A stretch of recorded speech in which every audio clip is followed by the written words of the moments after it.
Hey everyone, thanks for tuning in to TestTube Plus today. I am Trace. This is a podcast-style show where we take a big topic and we chop it up into little pieces so that we can understand it a little bit better. This week, we are finally doing that episode that we keep teasing about, that you guys keep asking for, about conspiracy theories. Where do they come from? Why do they exist? Why do we believe them?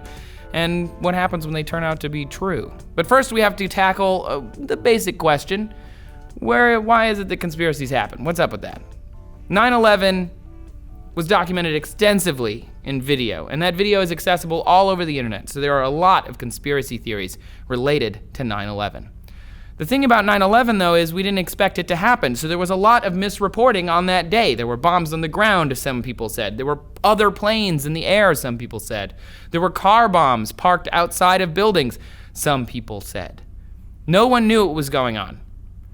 And there were even connections made on those days right after and during that the U.S. trained Osama bin Laden to fight the Russians in Afghanistan, so they must have had this. Yes, the U.S. did train Osama bin Laden to fight the Russians in Afghanistan. That is true. A lot of conspiracy theories have a kernel of truth to them, but those two things are not connected. There is also a connection between the Bush family and the bin Laden family, but that also is not connected to 9/11. These storylines don't intersect, but we want them to when it comes to conspiracy theories. 9/11 was a totally new and incomprehensible event at the time. And in some ways, we are still trying to process it, still trying to figure out what really happened or what happened on that day, both emotionally and, in some cases physically, to America. A lot of weird stuff happened.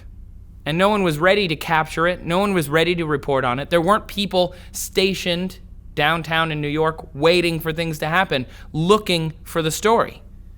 We all just kind of made do. This means that coincidences and errors had to be corrected at the time and over time. They have to be explained, which makes everything seem like a conspiracy, right? When somebody reports something in the news and then we have to re-report it later, that feels odd. It feels like a conspiracy. But that doesn't necessarily mean that that's what it is. So let's run down some of these 9/11 conspiracies. Allegedly, the passport of one of the hijackers was found intact on the streets of New York before the towers fell. The Justice Department didn't release some of their videos on that day for years, which brought about a lot of suspicion. 80% of trades on the New York Stock Exchange were betting that American Airlines stock would fall the afternoon of September 11th, and then it did. And let's not even get into the fact that jet fuel can't melt steel beams, because, I'm a blacksmith. I'll yell at you all day about that. We're not talking about melting points. We're just talking about integrity. Steel is brittle. Heat it up against... I'm not going to get into it. Countless pilots, former government employees, high-ranking officials all allegedly discredit 9/11 facts. Building 7 fell without any planes hitting it, even though there were fires burning around it all day. Basically, there's just too much room for contradiction. There's too much room for fantasy. There's too much misinformation out there, and the internet makes it worse. The only counter to all that stuff is the 585 pages of the 9/11 Commission report, which came out in 2004. How many of you have read it in the last 11 years? Right. Who's going to read that? It's so much more compelling to click on a video link alleging that a missile hit the Pentagon with hard rock music playing over it and facts, drawn on there like MS Paint style. But the book actually has research as opposed to just coincidence, chaos, errored reporting, and stuff that people just plain made up. So why do we believe conspiracy theories? And I say we because most of us actually believe in at least one. According to a poll conducted by Fairleigh Dickinson University in 2013, 63% of registered American voters believe in at least one political conspiracy theory. And that was a poll. So it's maybe not 100% accurate. Maybe people lied because they don't want people to know that they believe in these crazy things. The reason we do is because of your brain. In times of crisis, a part of your brain called the amygdala kicks into action. It's small, it's right in the middle of your brain, it's part of the ancient human brain. The amygdala jumpstarts the rest of the brain into overdrive. Our brain keeps going over and over and over things and then makes a quick conclusion based on an emotional response. The amygdala also governs our fear response and our fight or flight responses. So when it goes crazy, emotional decisions are made. Doing this is also a way to reassert agency. It makes you feel less powerless if you have made a decision in a time of crisis. If I make a decision, I did something, even if it was a bad decision, I acted. I asserted control over myself and my surroundings. That makes people feel comfortable. And a lot of this ties back to how we evolved and that whole survival of the fittest thing, living in nature. There's this idea called one-shot learning. Normally, we learn about the world gradually. We learn about it over time through trial and error. You are a baby, you shove things in your mouth. You learn to talk to people by meeting lots of people throughout your preschool and throughout your life, But during times of trauma, during times of stress, we use something called one-shot learning, which is when we look for an outlier and then we place blame on those new elements. We look for something that's an obvious variable and we say that must be the issue. Guys, humans have unreliable memories and perception. Time and time again, studies have shown eyewitness statements are unreliable, they are inaccurate, they are not the best way to get information about a crime, and in lots of ways, humans are just going to believe what they're going to believe, and that is that, whether it's true or not. When you make emotional decisions, bad things result. But we do it all the time, and especially in times of crisis. According to psychology professor Viren Swamy, the best predictor of belief in a conspiracy theory is belief in other conspiracy theories, which makes sense. The 9/11 conspiracy stuff didn't just happen in a void. The world was already full of people who believed in conspiracy theories. The JFK assassination has tons of conspiracy theories around it. For some reason, moon landing conspiracies are still a thing. I don't know why, but it's a thing. I don't know why it is.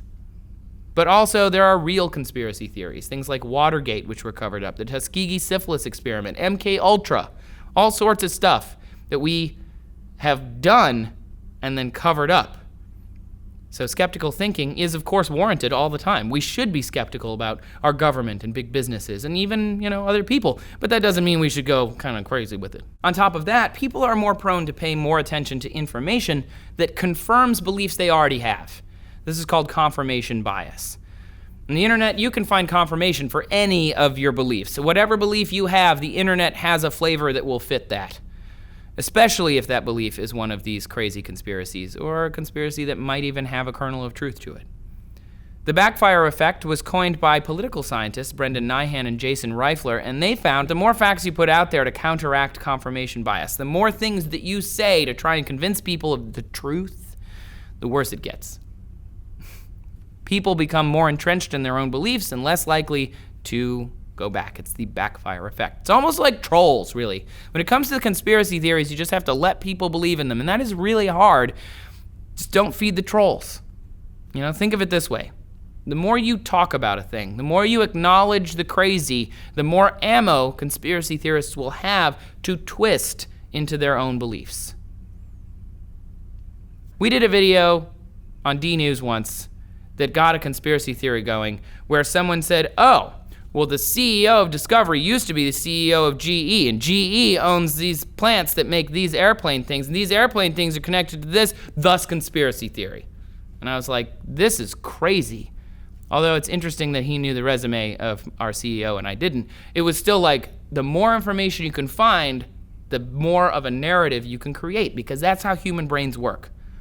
We want to make narratives out of things. We want to see patterns, whether there are facts or not. We want to believe in it, we want it to be right, and then we want to spread the news to other people and be an authority on that news because maybe we're the first person to figure this out. And when it comes to some of these conspiracy theories, the reason is because everybody else knew that it was bunk. I think Stephen Colbert said something that a lot of other people have said as well, but I think he put it nice and concisely. And he said, it used to be everyone was entitled to their own opinion, but not their own facts. But that's not the case anymore, which is probably a good thing. Because time has shown many of those creative conspiracy fantasies have turned out to be true. And tomorrow we're going to talk about some of the wildest affairs and cover-ups and bizarre events in history. The real ones. What conspiracy theories do you believe? Tell me about it down in the comments. Share. And also, I'll get down there and talk about some of the ones that I believe, because I'm sure I've got one too. Tomorrow, come back and find out more about conspiracy theories and which ones turned out to be real. And don't forget to subscribe to TestTube Plus so you get all of our episodes in this series. And if you haven't watched last week's series, all about God and science, that one's a big one. Get your comment fingers ready. It's going to be big. Thanks for watching.